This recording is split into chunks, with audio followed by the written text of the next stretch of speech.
Bonjour à tous et à toutes, je suis Christina Fares du cabinet Hector Advisory et bienvenue à l'entreprise curieuse, le podcast qui vous apporte des illustrations concrètes de la curiosité en entreprise. Aujourd'hui, j'ai l'immense plaisir d'accueillir Géraldine Mauchier, qui est une experte en business transformation. En tant que membre de comité exécutif de groupe, Géraldine a piloté la transformation digitale d'acteurs majeurs dans les domaines du retail, du luxe et de la santé. En tant qu'entrepreneur, elle a expérimenté différentes phases du cycle de vie d'une entreprise, parfois dans des contextes de crise improbables. Géraldine a observé que la transformation d'une entreprise impacte et implique, au-delà de son modèle économique, son organisation, sa gouvernance, ses processus, sa conduite du changement et sa gestion du carrière, la transformation du collaborateur en tant qu'individu également. Bonjour Géraldine. Bonjour Christina. Alors, tu es aujourd'hui une figure internationale de la transformation des organisations, à la croisée du leadership, de la stratégie et des technologies, et une entrepreneur aux multiples facettes. Donc, quand on te parle de curiosité en entreprise, qu'est-ce que cela t'évoque immédiatement? Alors la première chose à laquelle je pense, c'est la curiosité, par rapport à soi-même. Je pense que se connaître, connaître ses moteurs, ses limites, ses biais, c'est la base d'un leadership authentique, sincère et durable. C'est important cette notion de durabilité, parce que se connaître soi-même, ça permet d'évoluer avec intégrité, cohérence et de tirer des bénéfices tant personnels que professionnels.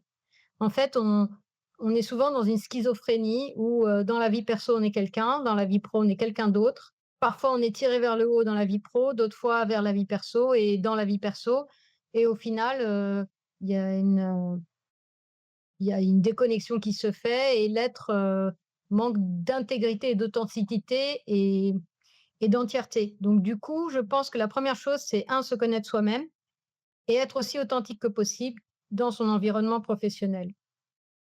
Et c'est très typique, à l'Europe, hein, parce que dans les pays anglo-saxons, souvent aussi, ces ponts entre vie perso et vie pro bah, ils existent.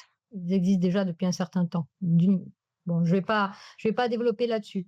Après, il y a un deuxième point qui m'interroge, enfin, qui est hyper important pour moi. C'est une citation que me citait, régulièrement mon père.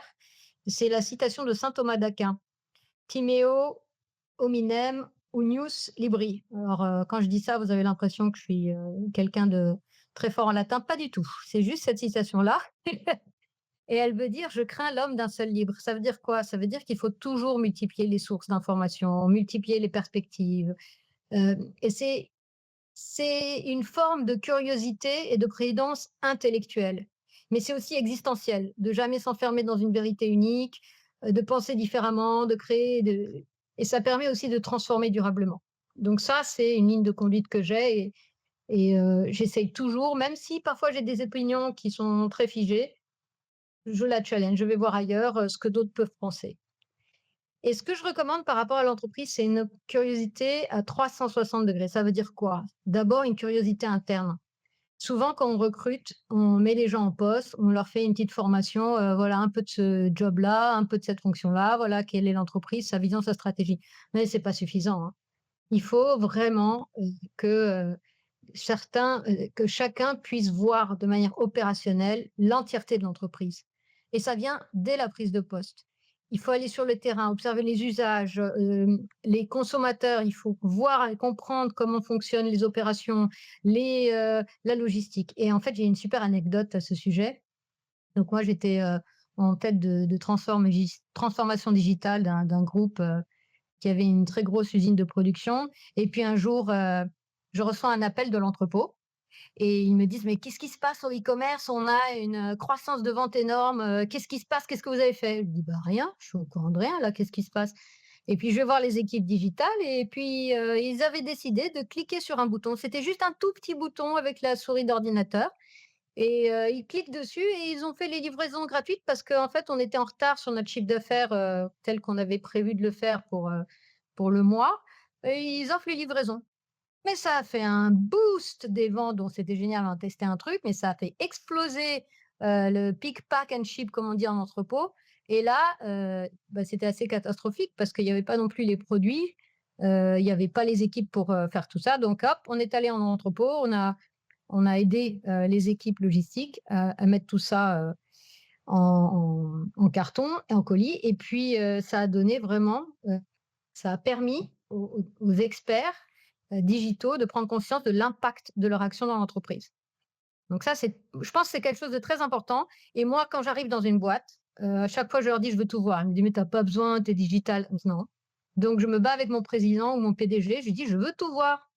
Mais ils comprennent pas souvent qu'en voyant tout, je peux mieux envisager ce que je peux proposer en termes de technologie et de transformation, d'entreprise. Et puis il y a une autre curiosité qui est la curiosité externe. Alors, je ne sais pas si vous avez remarqué, mais souvent on cherche des experts d'une industrie pour intégrer une industrie. Ah ouais, c'est un très, très grand expert de ce domaine, c'est lui qu'on va prendre pour ce poste. Mais c'est toujours important d'avoir les experts. Mais ce qui est très intéressant, c'est aussi d'aller recruter des gens d'autres secteurs. Parce qu'en fait, on s'aperçoit que l'idée ou la problématique peut déjà exister ailleurs, sous d'autres formes, sous d'autres modèles, mais elle peut exister. Par exemple, un jour, un grand, magasin de luxe, m'interroge et me dit: «Ouais, on est assez embêté parce qu'on a des clients VVVVIP, mais à chaque fois, le vendeur, il doit aller en stock chercher la paire de chaussures qui manque, chercher la taille, de produit et ben, le client s'impatiente et surtout, heu, il se barre et comment on fait pour garder le lien avec le client?» Et là, je leur ai posé la question et ils avaient réfléchi à 10 000 process dans tous les sens, mais vraiment liés au retail, aux magasins de luxe. J'ai dit: «Mais il y en a d'autres des industries où il faut pas perdre le client de vue». On me dit: «Bah, il y a quoi?» Je dis: «Il y a la restauration, c'est pas le serveur qui va cuisiner les plats». Je lui dis: «Il y a la pharmacie, on a maintenant des robots, qui permettent d'aller récupérer des boîtes, dans des immenses, armoires et de les faire, se transporter par des petits, tunnels, automatisés, robotisés». Ah ouais, bah ouais, allons voir ce qui se passe. Et puis en allant voir d'autres industries et d'autres opérations, on a trouvé les idées pour garder le lien avec le client. Et d'ailleurs, vous remarquerez que dans beaucoup de magasins aujourd'hui, maintenant, on peut voir les stocks à partir du pad du vendeur et demander la taille ou le produit au stock manager. Et puis, il y a aussi une autre dimension qui est une dimension mondiale et cette curiosité mondiale est très, très importante parce que parfois on a tendance à essayer de réinventer la roue alors que, des expériences ont déjà eu lieu ailleurs. Par exemple, alors que je me baladais à Los Angeles, je tombe, sur le magasin physique d'un très, très gros, acteur, technologique, un pure player et ben je navigue dedans pendant 3 4 heures. Je regarde les process, je regarde la technologie qu'ils ont mis en place et on s'aperçoit que même les acteurs digitaux, ils ont des difficultés à être, totalement, hybrides et à, gérer les consommateurs en physique et face à eux. D'autres fois, j'étais aussi, à Singapour et là, je tombe sur des pop-up stores de sites de e-commerce. Alors que j'étais à Sydney, je découvre la passion des Sud-Coréens pour la beauté.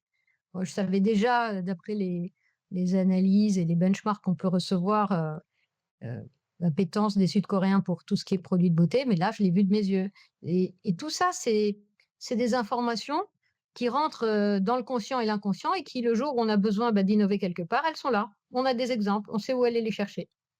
Donc pour moi, la curiosité à 360°, donc personnelle, interne par rapport à l'entreprise et mondiale et bien sûr, encore plus large si on veut élargir, c'est une boussole dans l'incertitude et c'est bien plus qu'un soft skill, c'est une vraie stratégie d'innovation et de transformation. Tu parles souvent d'organisation hybride qui mêle humain, digital et IA. Est-ce que tu peux nous dire plus concrètement comment la curiosité elle est utile et pourquoi elle est aussi nécessaire? Ah oui, bien sûr.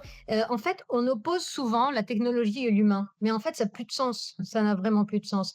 La technologie, elle doit rester au service de l'humain. Et ce que j'appelle organisation hybride, c'est cette structure, cette organisation où l'humain, le digital et l'intelligence artificielle, ils cohabitent, ils se complètent et ils s'enrichissent mutuellement. C'est une fusion complète. La technologie, le digital et l'IA ne sont pas gérés en silo, mais en transversal. Et avec l'IA, en immersion, c'est encore plus, ça donne encore plus de complémentarité, surtout au niveau des ressources humaines. Et ça permet aussi à un moment, dans la structure, que l'on s'adresse aux consommateurs, aux collaborateurs ou aux partenaires, heu, d'interagir avec lui à travers tous les canaux possibles, physiques, digitaux ou automatisés, de manière fluide, cohérente, tout en, comprenant en profondeur les besoins et les attentes de chacun. Parce qu'en fait, il y a 3 audiences. Il y a pas que le consommateur final, il y a le collaborateur en interne, il y a aussi le partenaire. Donc, à travers toutes ces technologies, tous ces outils, nos métiers traditionnels, on fusionne tout ça et on essaye d'avoir quelque chose de beaucoup plus fluide. Et en fait, ici, l'IA, qu'est-ce qu'elle apporte de nouveau? C'est une troisième dimension, qui permet vraiment de repenser le système de l'intérieur.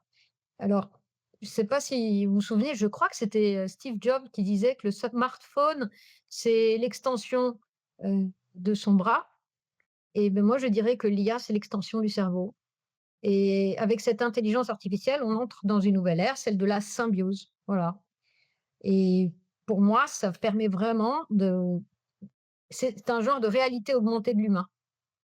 Après, bon, on parlera un peu plus tard de l'IA, mais ce modèle organisationnel-là, on a essayé de le simplifier et de le mettre, sous forme graphique d'organisation dans un de nos articles qu'on a écrit avec, mon partenaire Lorenzo Mondelli et qui s'appelle, «Embracing a Hybrid Future». Il a été publié dans Node, magazine, en ligne et en fait, il vient actualiser un précédent, modèle organisationnel qu'on avait, proposé avec HEC et Hélène Musicas dans un autre article en 2019 qui s'appelle «Keeping up with digital transformation» et en fait, pourquoi je vous parle de ça? Parce qu'avec mes publications, j'essaye toujours, à travers des médias publics libres d'accès, de participer à la démystification, à la compréhension de ces sujets et d'aligner les sémantiques.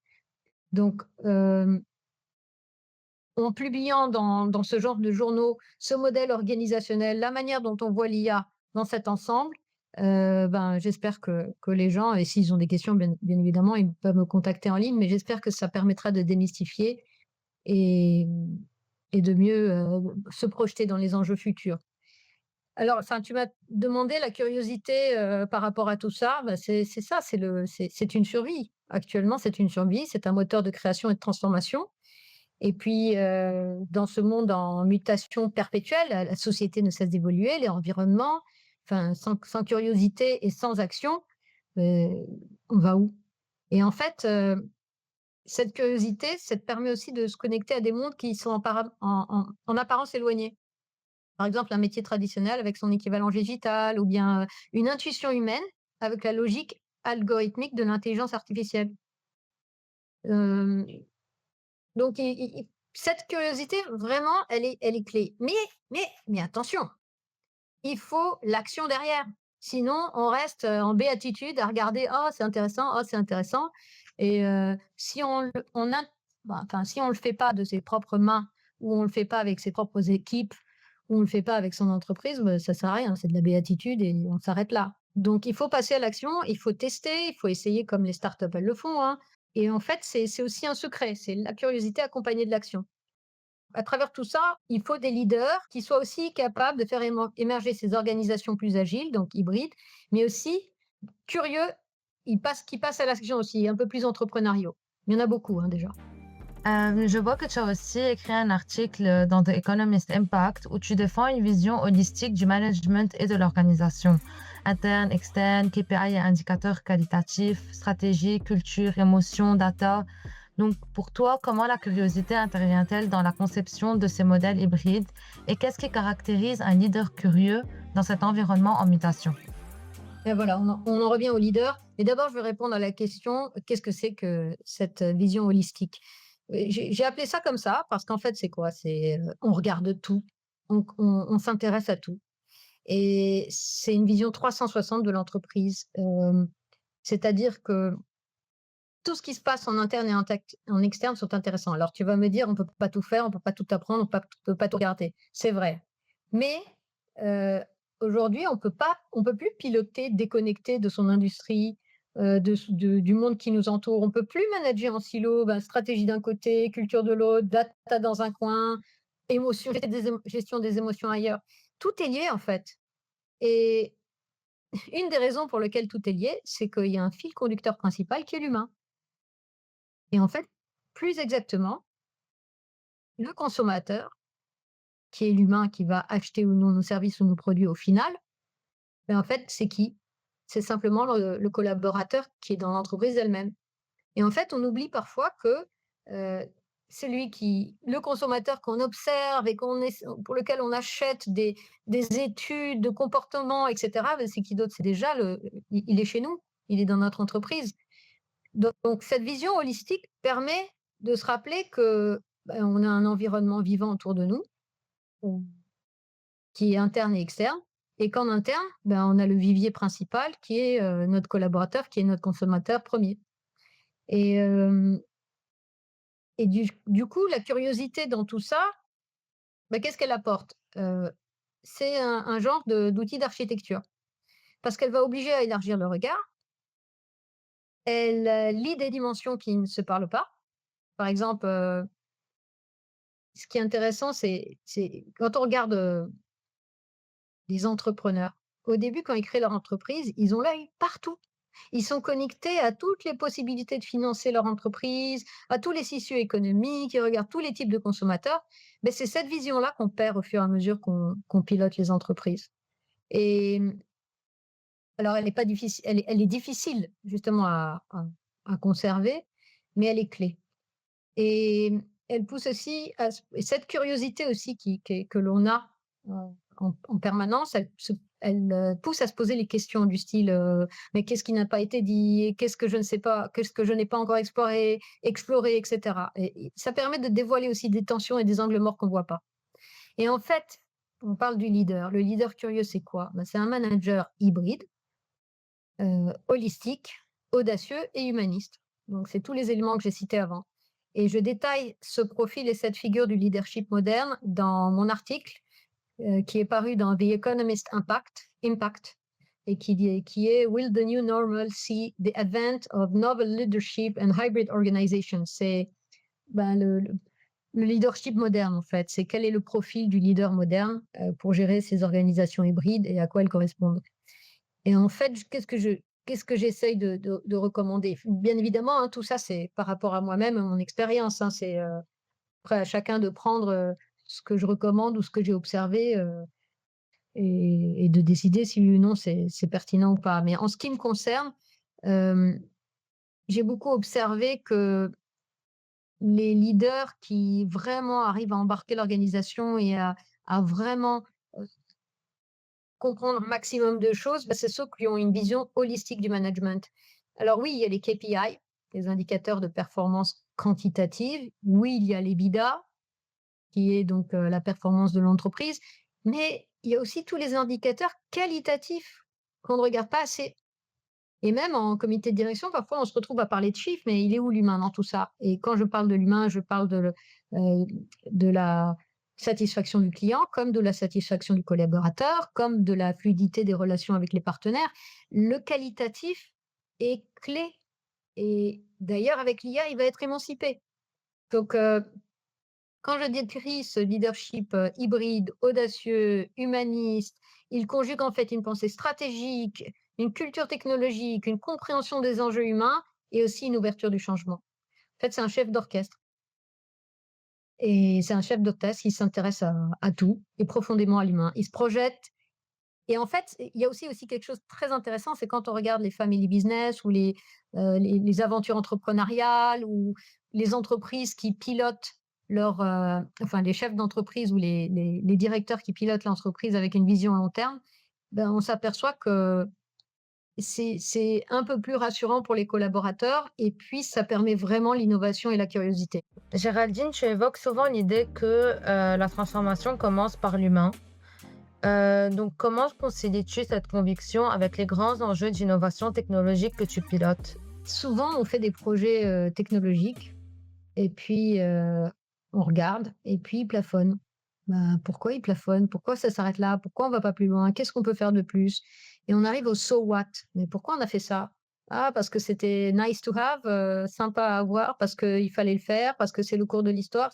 Non, il faut se poser des questions. Pourquoi on fait les choses? À quoi elles vont servir? Et on s'aperçoit régulièrement qu'un projet tech sans levier de transformation humaine, il va pas très loin, hein.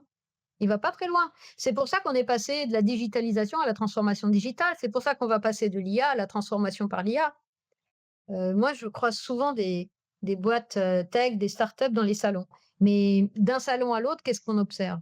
Enfin, tout ce que j'ai pu observer moi, c'est, heu, je vois les projets et les projets pilotes qui sont présentés d'un salon à l'autre, d'une année en une autre année. Et puis à un moment, je vois que le projet, ben, c'est bon, il a été fait, il est présent, il est fonctionnel, mais le reste de l'organisation, ben, bon, ben, on a fait le projet, c'est bien, c'est sympa, ça apporte ça, ça et ben, c'est tout, ça s'arrête là. Et pourquoi ça s'arrête là? Parce que justement, il y a pas cette adhésion humaine et de la globalité de l'entreprise pour le tirer un peu plus loin et un peu plus haut. Donc en fait, l'humain, c'est pas une variable d'ajustement, c'est un vrai levier. C'est-à-dire que si on va faire un projet tech, autant que ça serve à un maximum de gens et surtout que tout le monde le comprenne. Parce que si on sait, par exemple, une fois, on avait fait, un groupe pharmaceutique qui avait fait l'acquisition d'un objet connecté. Bon, bah, ils avaient l'objet connecté, mais rien à voir avec le reste de la société, hein. 0 intégration, heu, c'était ouais, c'était une top line, un chiffre d'affaires en plus, dans l'entreprise, mais à quoi ça sert? À quoi ça sert d'acheter et de faire des acquisitions, technologiques si c'est pour ne pas les intégrer et participer à développer la culture entrepreneuriale et le et les compétences technologiques dans l'entreprise. Donc voilà, moi je pense que la curiosité, c'est la clé d'adhésion et que ça commence par les leaders. D'après ton expérience, comment accompagnes-tu les collaborateurs et dirigeants à ne pas vraiment subir cette transformation, mais à en devenir acteurs? Ah, c'est hyper intéressant cette question parce que je la retrouve souvent, que ce soit dans mes jobs, dans mes missions ou même dans mes conférences. Et il y a les réponses managériales traditionnelles, hein, qui sont, bah, le management participatif, qui permet de créer de l'autonomie, d'avoir un impact personnel ou encore de créer un environnement, de confiance et d'écoute et de clarté dans l'entreprise. Moi, en ce qui me concerne, j'ai essayé de regarder d'autres leviers que je partage, aussi dans mes articles et d'ailleurs, il y a une anecdote là-dessus. Un jour, j'étais en conférence pour l'inauguration d'un lab innovation d'un très, très gros groupe et puis une DRH me demande: «Mais Géraldine, on a tout mis en place, la communication, les formations, le coaching, le e-learning, mais certains collaborateurs refusent d'évoluer. Ils ne veulent pas. Mais qu'est-ce qu'on peut faire s'ils refusent?» Bah, là, je lui ai répondu que ce que j'appliquais déjà moi dans mes autres, rôles, c'est, qu'il faut d'abord qu'il y trouve un intérêt et que le premier levier, la curiosité intérieure, la curiosité principale. Qu'est-ce qui va faire qu'il va adhérer et se transformer s'il n'y voit pas un intérêt que pour son entreprise? Alors oui, on était tous à une époque, très, à fond dans l'entreprise, mais les nouvelles générations, qu'est-ce qu'elles ont à faire? Elles vont rester 2 ans dans la boîte parce qu'elles ont déjà décidé de passer à autre chose, au bout de 2 ans. Donc on revient ici à la première curiosité qui est, qu'il faut qu'ils trouvent un intérêt personnel à se transformer et vraiment, on ne change pas parce qu'on nous le demande. On change parce qu'on comprend le sens et qu'on y voit une opportunité pour soi. Alors encore une autre, anecdote, heu, bah, souvent quand je démarre mes postes ou mes jobs et que c'est face à quelles que soient les personnes que j'ai en face de moi d'ailleurs, je pose la première question, je lui dis: «Mais, qui a un mobile, un smartphone, dans la salle? Qui, achète en e-commerce? Qui a déjà utilisé l'IA?» Et puis on voit qu'il y a des gens qui l'ont déjà fait dans leur vie personnelle, mais qui, dans le cadre de leur entreprise, mettent les freins. Je leur dis: «Mais attendez, je comprends pas. Ça vous apporte quelque chose, tous ces outils dans votre quotidien?» «Ah ouais, c'est génial, tout». Je dis: «Ben alors pourquoi on l'applique pas à l'entreprise? Pourquoi est-ce qu'on n'essaye pas de transposer ça au monde de l'entreprise?»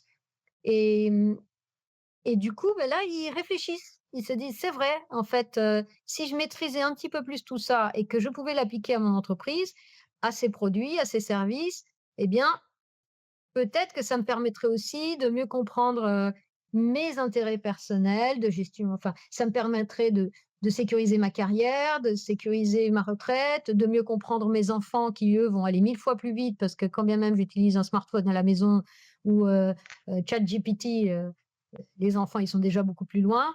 Donc i quand ils voient un intérêt personnel, ils se disent que: «Ah, effectivement, on peut y aller. Ça, c'est ce que j'ai pu observer. Et puis, l'individu qui reste curieux et authentique dans ses 2 vies, il tire vraiment un bénéfice énorme sur les 2 plans, tant personnel que professionnel. Alors, à part la curiosité personnelle et intérieure, il y a un deuxième levier que j'ai découvert et ça, c'était lors d'un de mes voyages, dans les Caraïbes françaises.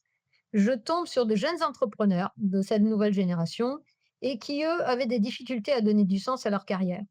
Donc ils se sont dit: «Mais on n'est pas les seuls et il va falloir que» enfin, c'est aussi une opportunité d'aider les entreprises et les jeunes à gérer cette volatilité des jeunes, dans l'entreprise et puis ils se sont dit: «Qu'est-ce qui manque?» et ils ils ont vu que l'entreprise développe ce qu'on appelle, les hard skills qui sont les compétences et le savoir-faire, les soft skills qui sont, le savoir-être, et puis il manquait un truc et ça s'appelle les life skills. Ils ont développé la notion de life skills qui est le savoir-vivre et ce savoir-vivre, c'était justement ce complément qui permet de gérer cette schizophrénie entre vie perso et vie professionnelle, de faire le lien et et d'être ce vase communicant entre vie perso et vie pro et donner du sens et donner envie de se transformer, la curiosité de se transformer. Donc ça aussi, je le développe avec HEC et Hélène Musicas dans un article qui a été publié dans Forbes et qui s'appelle «Transformation des entreprises traditionnelles et digitales, les 17 principes clés pour devenir réellement hybrides». Et en fait, la transformation réussit quand on intègre savoir-faire, savoir-être et savoir-vivre. Vraiment, c'est super intéressant ton parcours et c'est beau d'avoir vécu ça dans plusieurs secteurs. Donc, vu que tu as travaillé dans ces secteurs qui sont très différents, que ce soit le santé, le luxe, le retail, la musique, l'hôtellerie, le e-business et même la tech, comment la curiosité t'a-t-elle permis de faire des ponts entre ces mondes qui sont très différents? Et qu'as-tu constaté comme différence ou point commun, ou je dirais même plus comme fil conducteur entre ces différents secteurs? La curiosité a toujours été mon outil à chaque étape de ma vie. Et d'ailleurs, c'est elle qui m'a permis, de me réinventer plusieurs fois, face aux coups durs, parce qu'on a tous des hauts et des bas dans nos carrières, mais aussi face au succès, parce qu'il faut quand on est en haut, il faut vite se réinventer parce que faut pas rester sur ses acquis. Donc en restant curieuse, heu, je nourris ma posture de transformation. J'essaie de comprendre les enjeux humains, les enjeux technologiques, culturels et moi, je peux pas m'en empêcher, j'ai un côté extrêmement créatif et j'adore proposer de nouveaux chemins. Hem et puis cette curiosité, c'est vrai que j'ai touché à plein de secteurs, mais il faut l'expliquer pourquoi. En fait, quand j'étais étudiante, on était tout le temps, avec plein de cours théoriques et moi, je comprenais rien. Toute cette théorie économique. Alors j'ai commencé des jobs étudiants pour essayer d'avoir, bien évidemment, de gagner, mon argent de poche, mais aussi pour, confronter la théorie et la réalité du terrain et la pratique. Et j'ai enchaîné tous les jobs étudiants qu'on peut imaginer, télé télémarketing, du service, la restauration, j'ai fait des cours particuliers, plein de trucs. Et puis, au fur et à mesure que j'évoluais, que dans ma vie étudiante puis professionnelle, j'avais vraiment le souci d'être crédible et légitime. Et j'avais envie de devenir un dirigeant, une dirigeante crédible et légitime. Alors là, qu'est-ce qu'il faut faire pour ça? J'étais dans un grand cabinet de conseil, on était plutôt, en forme de practice, ou d'industrie et moi je voulais accumuler un max d'expérience dans des secteurs différents. Je voulais toucher à la tech, je voulais toucher à tout type d'industrie, à la musique, je voulais connaître un maximum de choses et je voulais voyager dans d'autres pays. Donc je suis devenue indépendante et là, je suis devenue actrice de mes propres expériences et c'est moi qui allais les chercher. Donc j'allais chercher les missions que je voulais, les pays que je voulais. Heu, J'étais maline à l'époque, hein, c'est pas la même chose qu'aujourd'hui. On est moins, mobile et moins débrouillard, mais cette curiosité sectorielle et culturelle, elle répondait à ma petite voix intérieure qui disait, au bout d'un certain temps, une fois que je connaissais, j'avais l'impression de maîtriser un sujet, je me disais: «Bon et ailleurs, comment ça se passe?» Et voilà, et je passais à autre chose. Mais à chaque fois, je capitalisais sur tout ce que j'apprenais. Et même quand j'étais dans le conseil, je demandais tout le temps des pauses entre plusieurs missions. J'avais besoin, de m'asseoir, de digérer, de voir ce que j'ai appris, heu et comment est-ce que je pouvais en tirer des bénéfices pour l'avenir. Et puis, parce que là, tu vas me demander: «Et les technologies dans tout ça?» Ouais. Et ben les technologies, quand elles ont commencé à apparaître, je n'étais ni ingénieur, ni informaticien, rien du tout. J'avais juste une expérience de vie, en étant expatriée de pays en guerre, où j'ai dû faire face à des moments d'angoisse parce que régulièrement, on n'avait pas de nouvelles de nos familles quand on était jeunes. Et les technologies n'existaient pas. Ces technologies de la communication, de l'information en temps réel n'existaient pas. Donc on appelait les centrales téléphoniques pour essayer d'avoir, un parent au téléphone. Et ça, c'est quelque chose qui m'avait marqué. Et un jour arrive l'email. Ah, l'email, il arrive, c'est en temps réel. Et je dis: «Non, non, non, non, moi je change tout là, je veux aller tout connaître des technos et je veux participer à leur développement. Je veux que toutes ces angoisses par rapport à l'incertitude de ce qui peut se passer ailleurs, bah, elles se volatilisent». Et c'est là que je me suis intéressée aux technologies et sans avoir le background, informatique ou ingénierie ou technologique, j'ai appris par moi-même. Et puis, ces technologies aussi, je les ai vues apparaître, par exemple, dans la musique. Je bossais pour une start-up internet qui vendait des CD de musique en ligne et on avait exploré quelque chose qui s'appelle le MP3, un format de compression du son qui allait permettre de de mettre la musique sur internet et de l'écouter, sans avoir un CD ou un format tangible dans les mains. Et là, je me suis dit: «Mais attends, c'est génial ce truc. Moi, j'ai composé mes chansons. Si je les mets sur internet, j'ai pas besoin de producteur ni de manager, j'ai besoin de rien, j'y vais direct et je fais écouter mes chansons au consommateur final. Donc et les technologies évoluaient à l'époque, c'est-à-dire qu'il y avait plein de plateformes, et c'était ce qu'on appelle le do it yourself, DIY.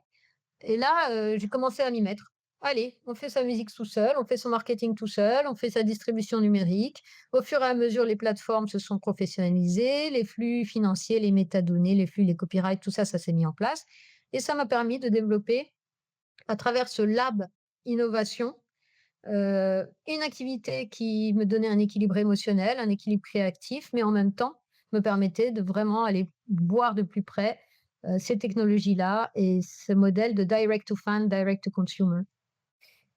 Et puis, bon, il y a eu plein d'autres expériences, mais ce qui a été aussi très important pour moi, c'est mon expérience dans le luxe et dans le retail. Parce qu'avec les technologies, on a réellement réussi à sublimer l'expérience client.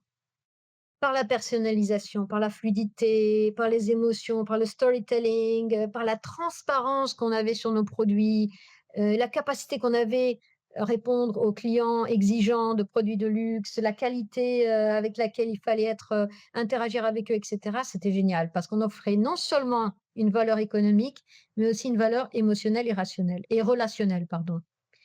Et là, désolée, hein, encore une fois, j'ai une nouvelle, expérience à ajouter. Je me dis: «Mais attends, toutes ces technologies-là qui améliorent l'expérience client dans le luxe et le retail, mais qu'est-ce que ça serait dans la santé?»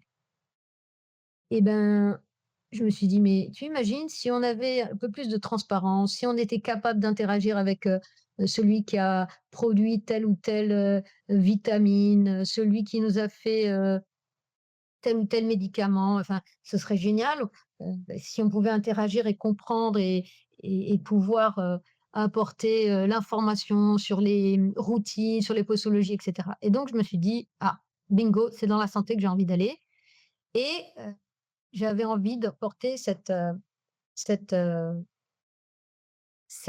qualité d'expérience et cette transparence-là aux consommateurs et aux patients de services de santé. Ah et puis après, donc dans ta question, tu avais un nouvel élément qui est, un autre élément pardon, qui est, qu'est-ce que j'ai constaté comme fil conducteur? Et ben, c'est tout simple, bah, c'est l'être humain. C'est-à-dire que quel que soit le pays dans lequel on est, quel que soit, le secteur, quel que soit, le métier, le fil conducteur, c'est l'humain. Il est au centre de tout, qu'il soit collaborateur, fournisseur ou consommateur. Tant qu'on arrive à répondre à la pyramide de Maslow, c'est-à-dire nos besoins physiologiques, de sécurité, d'appartenance, d'estime, d'accomplissement, eh ben, c'est déjà formidable. Et en fait, nous avons tous des qualités et des défauts, et quelle que soit notre culture, mais ce qui va déterminer que, enfin, ce qui va être le point commun vraiment entre tout, pour moi, c'est l'humain. Voilà, pour moi, il doit rester la priorité de tout, même dans la tech. Aujourd'hui, l'IA, elle peut faire peur et voire même, certaines personnes peuvent se questionner sur le ROI réel de l'IA. Donc, selon toi, comment la curiosité peut-elle être un moteur d'adoption de l'IA plutôt qu'un frein? Et qu'est-ce qu'il faudrait être curieux dans l'IA? Alors ça, c'est vraiment, intéressant dans le sens où, d'abord, c'est quoi l'IA? Et puis, comment est-ce qu'on peut le mettre en place pour, mieux le comprendre? Mmh, on a dit que le smartphone tout à l'heure, j'ai cité que le smartphone, c'était l'extension de bras et que potentiellement l'IA, c'est l'extension du cerveau. Et moi, je me pose toujours 2 questions quand il y a une nouvelle technologie ou quand il y a une nouvelle situation. Un, qu'est-ce que j'ai à y gagner? Et 2, quels sont les biais et les risques? Et et en fait, dans mon quotidien, pour l'instant, donc moi, j'essaye de tester les choses parce que c'est en faisant les choses qu'on les comprend. Donc parfois, j'entends des gens raconter des théories, mais moi, sincèrement, ma méthode d'apprentissage, c'est de faire les choses. Et bon, alors j'essaye d'utiliser des outils de création de contenu, de création de musique, de bon, les ChatGPT et cetera, et tout ce que pour l'instant, ce que je peux noter, c'est que ça me fait vraiment gagner un temps précieux et ça me permet de structurer mes idées, d'enrichir, de simplifier des tâches répétitives ou complexes, et franchement, c'est déjà énorme. Mais pour que la curiosité, elle prenne, vraiment, elle joue réellement son rôle, il faut savoir la diriger. Par exemple, par rapport à l'IA, il faudrait se poser la question: «Qu'est-ce qu'elle permet d'automatiser?» Heu et qu'est-ce qu'elle nous dit sur nos propres zones de valeur ajoutée humaine, par exemple? Quels sont les biais de l'IA? Qu'est-ce qu'elle peut reproduire? Il faut identifier et corriger ces biais, voire les contourner, mais il faut être capable de les identifier, pardon. Ensuite, comment est-ce qu'elle redéfinit la collaboration, la formation ou même la gouvernance des organisations? Et puis, qu'est-ce qu'elle peut libérer? Du temps, de la créativité, de nouvelles façons de prendre des décisions, de nouveaux métiers? Voilà, et la curiosité, dans le cadre de l'IA, est un moteur d'approbation et pas juste d'observation. Géraldine, tu sais, il y a une question qu'on se pose tous et qui nous tracasse, si tu veux, c'est est-ce que les talents vont se faire rattraper par des personnes moins talentueuses, mais poussées par l'IA? Ah voilà, moi, le concept de talent, c'est pas mon truc, hein. C'est pas quelque chose de figé, c'est pas une compétition entre individus. Je pense que tout le monde a des talents. Certains sont plus visibles que d'autres, et et en plus, ces talents, ils peuvent se développer, s'enrichir tout au long d'une vie. Il y a pas que, 3 ans dans telle entreprise ou 4 ans dans une autre, hein. C'est un apprentissage continu, c'est une curiosité continue, et justement, hein, avec les life skills, si on arrive à les développer dans l'entreprise, ce savoir-vivre, on peut vraiment élargir et étendre, la possibilité de mieux, développer nos talents. Et je ne pense pas du tout que l'IA va rattraper les talents ou va leur prendre leur place. C'est juste que ça va même peut-être, heu, permettre au talent, à chaque talent, de s'exprimer d'une manière un peu plus singulière et dans un nouveau contexte. Donc ça change la donne. Bah, c'est bien de changer la donne, c'est bien de temps en temps de bouger les lignes. Voilà, et c'est à l'entreprise, en tout cas tant qu'on est dans l'entreprise, c'est l'entreprise qui a un rôle essentiel pour accompagner et valoriser ces trajectoires. Et elle doit permettre à chacun de progresser, d'apporter sa singularité, de savoir qu'est-ce que l'IA, à quoi ça sert et surtout comment l'utiliser et l'utiliser. Faire des tests. Tu interviens aussi dans plusieurs écoles, en plus des articles que tu as écrits comme HEC, EM Lyon et dans des conférences pour les entreprises. Donc, selon toi, comment nourrir la curiosité des talents tout au long de leur parcours professionnel? Alors déjà, la première chose, c'est poser des questions.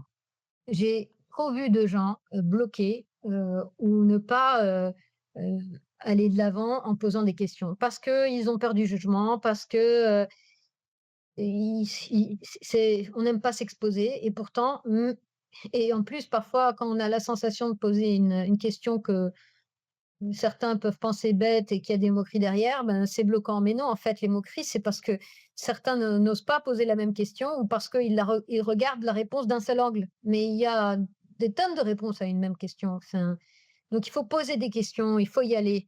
Une fois, j'étais faculty, c'est-à-dire formatrice dans l'académie d'un grand groupe de conseil, et je voyais bien que ceux qui ne maîtrisaient pas, c'était en anglais, hein, la langue principale, c'était anglais, et je voyais bien que ceux qui maîtrisaient pas l'anglais, avaient peur de trop interagir en cours et tout. Donc un jour, beh, j'ai fait venir, jeune, et je lui ai dit: «Ben, maintenant tu vas faire l'exercice», un exercice très compliqué, hein, qu'il a fait dans ta langue, maternelle. C'était l'espagnol. Mais il a excellé.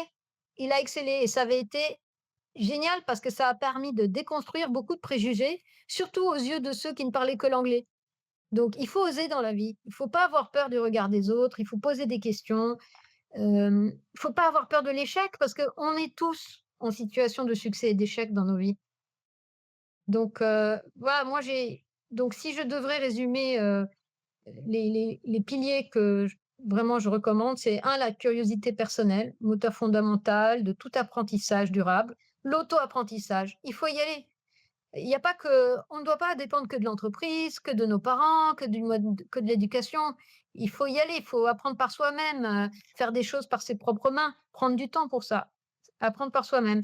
Et puis, le travail concret, la confrontation aux réalités du terrain. C'est dans l'action qu'on comprend les choses, sincèrement. Bon, après, chacun a ses méthodes d'apprentissage, mais quand on fait les choses, eh ben, on comprend mieux à quoi elles correspondent. Tu en as déjà parlé tout au long de ce podcast, mais quelle pratique personnelle nourrit ta propre curiosité aujourd'hui? Ben, il y a un, la curiosité qui nourrit ma transformation, personnelle et professionnelle. Les 2 sont constantes. Parfois, c'est très dur de se remettre en question, c'est très dur d'échouer, mais c'est aussi parfois très dur de réussir aussi parce qu'on se demande c'est quoi le next step. Donc se réinventer, avoir la curiosité de tout le temps, chercher quelque chose de plus ou s'interroger. Puis il y a la créativité. Alors moi, j'ai cette chance d'avoir une certaine créativité, quels que soient les sujets, mais j'aime bien la créativité organisationnelle, organiser la créativité dans le travail, mais aussi la créativité dans la musique. Enfin, chacun a ses talents créatifs. Moi, je les mets, au profit de tout ce que je fais et puis j'ajoute l'esprit entrepreneurial qui me pousse beaucoup à l'action. Heu, une fois que j'ai découvert quelque chose, que j'ai une idée de comment on peut le faire, ben, je passe à l'action. Voilà et c'est une observation, perpétuelle, perpétuelle. Mais avec l'âge, ça peut devenir épuisant, hein, et on peut aussi épuiser ceux qui nous entourent.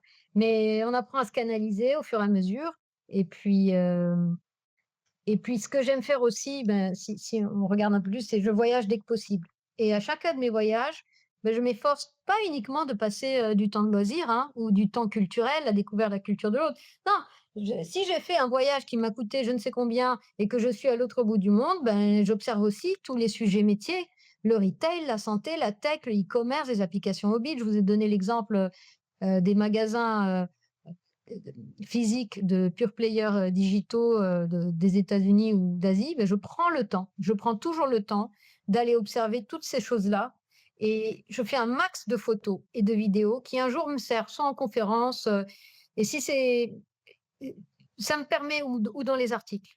Et puis j'ai aussi une autre activité professionnelle, comme je vous ai dit, qui est un peu mon laboratoire, technologique qui est la musique. Et cette musique-là, quand je la mets en ligne, je teste plein de trucs, hein. Et puis, les innovations de marketing digital, c'est et puis aussi quand je voyage, je prends un maximum de photos et de vidéos. Pour le jour où j'ai un vidéoclip à faire, je le fais moi-même sur mon téléphone, sur mon smartphone, et voilà. Donc et puis, il y a encore un autre sujet qui est l'opérationnel. Alors oui, quand on donne une conférence et qu'on discute avec des grands directeurs de grands groupes internationaux ou des entrepreneurs, qui viennent de démarrer, ce qui est intéressant, c'est aussi de continuer de faire des projets opérationnels.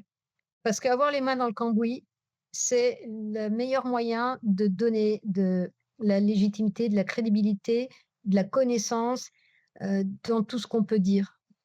Ça man et l'opérationnel parfois manque, mais plus on évolue, plus on gagne de l'expérience, plus garder le contact avec l'opérationnel est clé.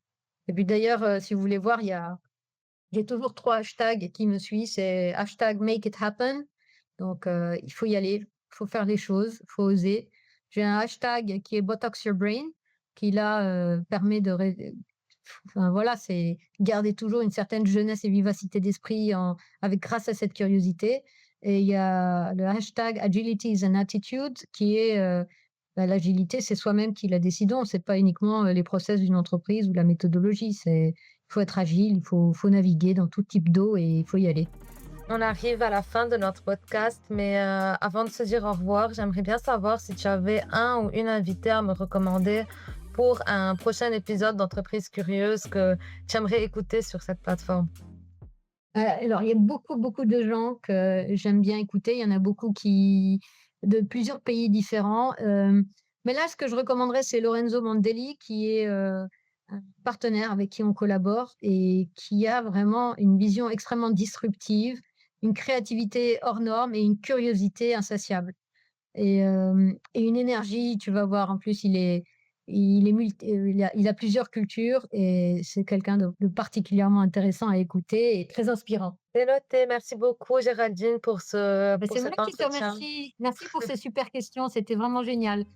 Et puis si vous avez d'autres questions, faut pas hésiter, vous me contactez par LinkedIn, voilà. Merci, Géraldine. Au revoir. Au revoir.